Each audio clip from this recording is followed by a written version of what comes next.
Salut à tous et bienvenue dans cette vidéo. Aujourd'hui je vais vous parler des CPU bas de gamme, c'est-à-dire les Atom et les AMD E quelque chose. Même si les AMD E quelque chose c'est un peu mieux, c'est pas non plus la joie. Alors qu'est-ce que c'est les problèmes avec ces trucs là? Alors c'est pas forcément les performances, parce que les performances c'est assez simple. Vous voyez cet ordinateur qui est là, enfin cette carte mère qui est là, c'est tout simplement un Pentium 4 1,5 GHz. Oui, vous devez être en train de vous dire 1,5 GHz, ça existait pour les Pentium 4 qui étaient connus pour avoir des fréquences hyper hautes pour des performances toutes pourries.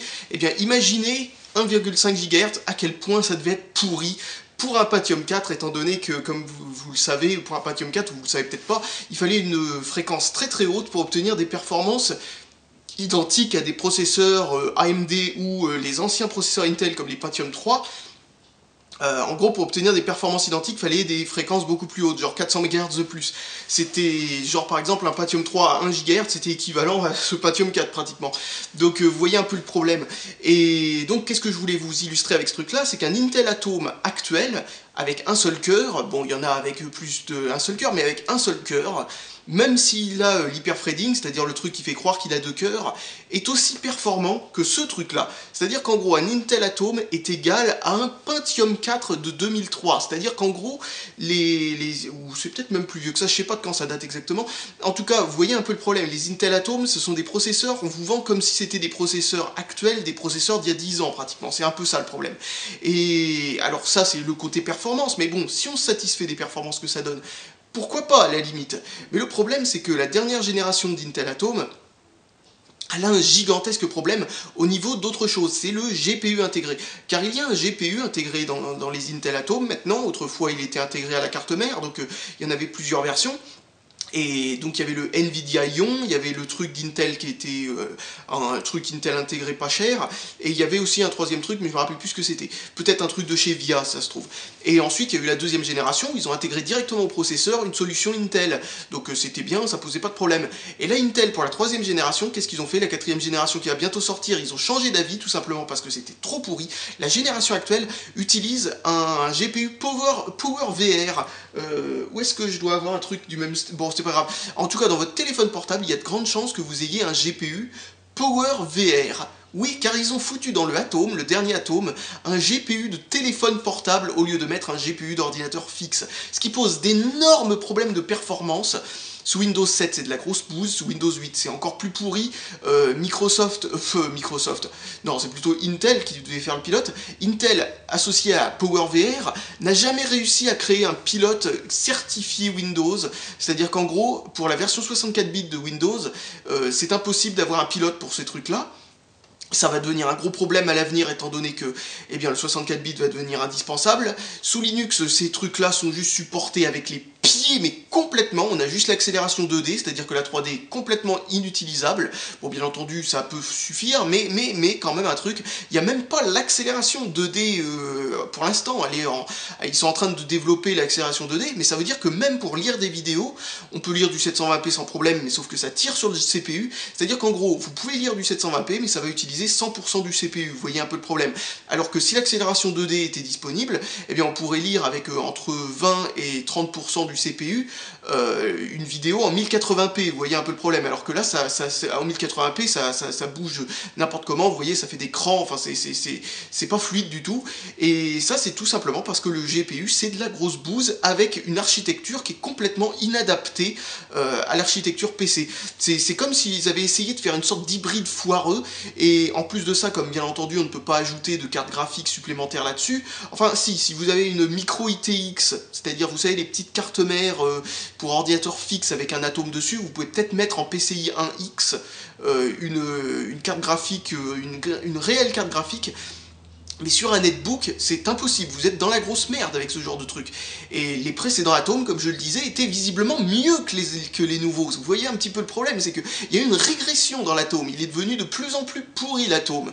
Et donc il est presque devenu radioactif, parce que moi je m'approche pas de ces trucs-là, c'est de la grosse bouse.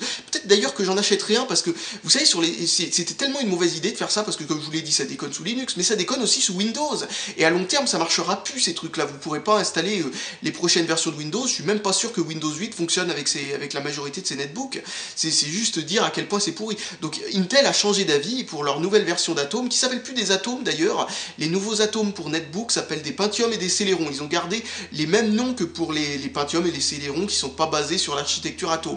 Donc vous voyez un peu le truc. Ça a tellement ruiné la réputation des Atom, c'est cette dernière génération des Atom, que Intel a carrément décidé d'arrêter de les appeler Atom. Et maintenant, la seule chose qu'ils vont appeler Atom, maintenant, ce sont des processeurs qui sont réellement des processeurs pour tablettes et pour téléphone portable. Donc là, ça peut se justifier, à la limite, vu que c'est Android, d'avoir un GPU pour téléphone portable dedans. Donc vous voyez un peu le truc, quoi. Et donc, qu'est-ce que je voulais dire à propos de ça? Oui, et donc il y a aussi d'autres problèmes, c'est les bootloaders, vous savez, le truc là, le BIOS, et bien sur ces trucs-là est complètement bridé, complètement foireux, il est très limité, et en plus de ça, très souvent, le processeur a beau être 64 bits, le BIOS lui-même est 32 bits, et il faut un BIOS, un UEFI, qui soit 64 bits si on veut faire démarrer un truc en 64 bits dessus, sauf si on fait des hacks vaseux dessus, etc. Pourquoi ils ont mis un BIOS 32 bits? C'est tout simplement parce que, comme je vous l'ai dit, le pilote ne fonctionne que sous Windows 7 32 bits. Donc, et en plus le pilote est pourri, mais bon, ça c'est un autre, c'est l'autre sujet. Mais enfin, pour revenir à ce sujet-là, ça fonctionne que sur 32 bits, donc ils se sont dit, oh c'est plus facile de développer en 32 bits, on va pas se faire chier, on va pas se casser le cul. Bon, donc du coup ça pose d'énormes problèmes. Certains BIOS sont en 64 bits, mais même en 64 bits, comme je vous l'ai dit, ça pose des problèmes, parce qu'avec un UEFI en 64 bits, bon, il n'y a pas de problème, vous pouvez faire tourner un système d'exploitation 32 bits. Malgré tout, il y a toujours ce problème des pilotes qui fait que ça sert à rien, quoi. Donc, vous voyez un peu le truc, c'est ce genre d'atome est bon que si vous avez envie de faire un serveur NAS sans brancher d'écran dessus, bien entendu. Donc vous voyez un peu le truc, les atomes sont pourris, quoi. Alors les AMD, eux, quelque chose, c'est le même problème, mais là pas le même problème pour les pilotes, parce que les pilotes AMD fonctionnent parfaitement bien, ils n'ont pas fait l'erreur de faire un GPU sous licence avec une autre marque, ils n'ont pas de raison de faire ça de toute façon, hein, ils font des bons GPU chez AMD, donc bon, il n'y a pas de raison de faire ça. Donc ensuite aussi le truc, c'est que l'architecture en elle-même est plus conventionnelle, donc du coup il n'y a pas trop de problème, les AMD, eux, quelque chose.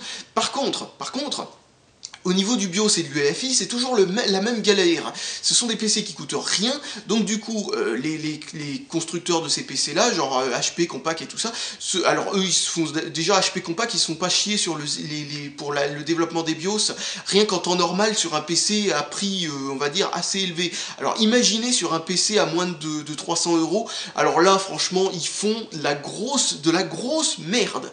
Et là, franchement, si vous avez de la chance, si vous arrivez ne serait-ce qu'à faire démarrer le CD d'installation de Windows 7 alors qu'il y a Windows 7 installé dessus, ou de Windows 8 alors qu'il y a Windows 8 installé dessus. Vous voyez un peu le truc, quoi. C'est à tel niveau de ridicule qu'on se demande si en usine, pour installer le système d'exploitation, ils y vont pas avec un système de clonage. Vous voyez, ils clonent un disque dur, etc. Enfin bon, voilà, quoi. Ils ont même pas essayé le CD d'installation pour voir si ça fonctionne. Vous voyez un peu le concept, quoi. C'est à ces niveaux-là de nullité complète. Donc, vous voyez un peu le problème. Donc même si c'est des AMD, ils fonctionnent pas super. Donc si vous avez envie de vous faire un PC low cost, que vous montez vous-même, je vous conseille d'acheter un Celeron dual core. Faites très attention à pas prendre un Celeron avec un seul cœur avec hyper-threading. Ceux-là ils sont trop pourris, genre les G avec 3 chiffres derrière, ne les prenez pas. Prenez un Celeron avec, vous voyez, avec G quelque chose et 4 chiffres derrière, parce que ceux-là ils sont mieux et ils ont un dual core dedans qui fait que c'est beaucoup plus performant, tout simplement en puissance de calcul. Donc ça, et en plus ils sont pas beaucoup plus consommateurs. Donc ça c'est absolument excellent si vous avez envie de vous faire un NAS ou ce genre de truc pour pas très cher.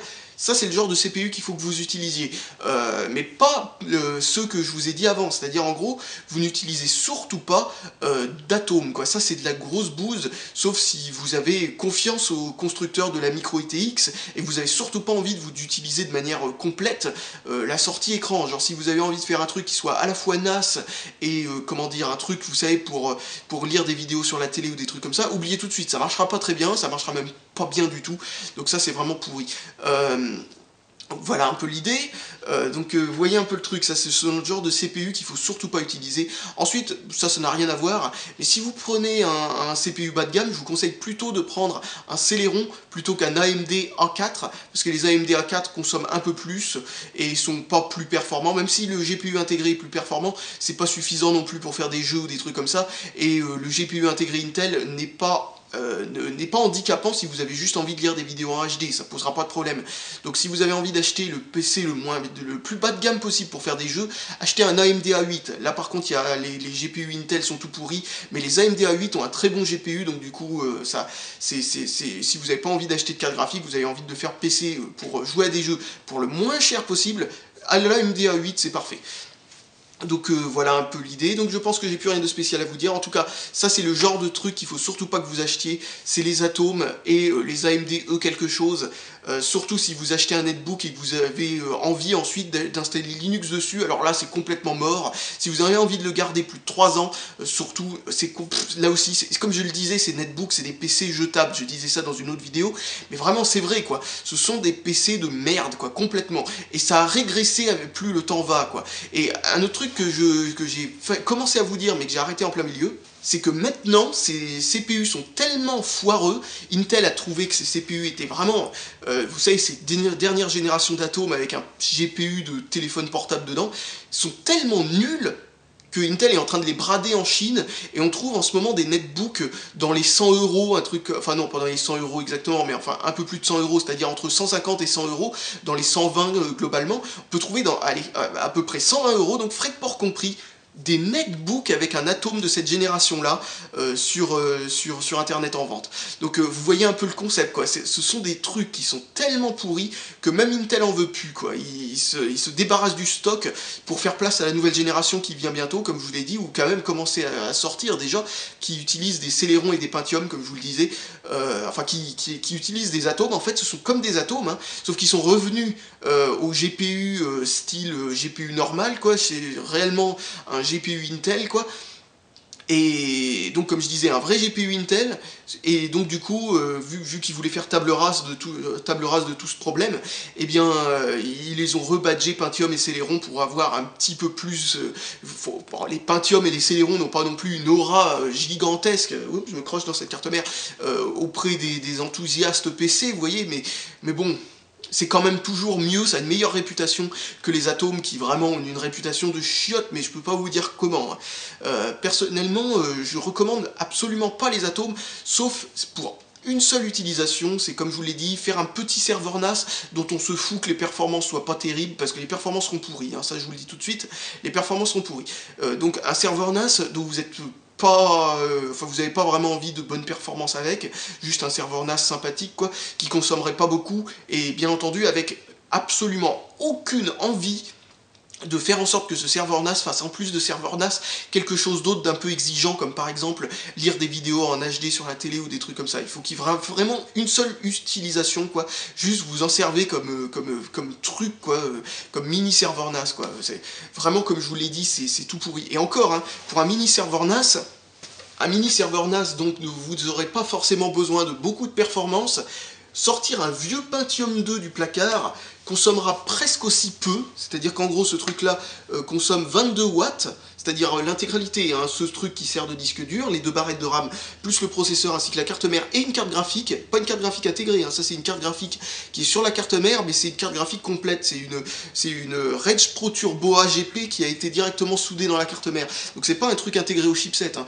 Donc si vous en avez une avec un chipset Intel avec le GPU intégré au chipset ou sans carte graphique du tout, parce que vous pouvez les faire démarrer sans carte graphique, logiquement la consommation devrait plutôt être dans les 18 watts, donc 18 watts alors qu'un Atom, en comptant aussi la perte qu'il y a dans une alimentation relativement bas de gamme, quoi, donc c'est vraiment très peu, et bien un Atom pour information consommera environ 12 watts, donc voilà quoi, vous sortez ce truc là, un vieux Pentium 2 comme je le disais, il y aura peut-être un petit peu de nettoyage à faire au niveau des connecteurs du processeur et de la RAM, et ensuite bon bah voilà quoi, hein, utiliser ça comme disque dur principal qui contient le système d'exploitation, c'est-à-dire une carte compact flash plus un adaptateur compact flash IDE. Ensuite, vous prenez une carte PCI avec des serial ATA dessus, et c'est bon, quoi. Ça vous fait un NAS, quoi, pour souvent moins cher en plus. Donc c'est dire, voilà. Donc si vous cherchez à faire un bon NAS, en plus ce truc-là, comme je le disais, la maintenance est meilleure. Il n'y a pas un GPU de chiotte. Vous pouvez en plus, le CPU est pas soudé à la carte mère, donc ça, il n'y a pas ce problème-là. Enfin bon, voilà, c'est c'est une technologie qui a fait ses preuves en plus, parce que si vous retrouvez un Pentium 2 qui marche encore après... quel âge ça a maintenant ces trucs là, plus de 15 ans en tout cas, et bien si ça fonctionne encore, vous inquiétez pas, ça va pas vous lâcher rapidement, c'est pas comme un atome, qui là par contre c'est pas une technologie qui est vraiment autant réputée pour sa fiabilité, quoi, c'est pas un vieux Pentium 2 qui a fait ses preuves, quoi. Donc voilà, je pense que j'ai plus rien de spécial à dire à propos de ça, et je vous dis salut à tous, et à la prochaine!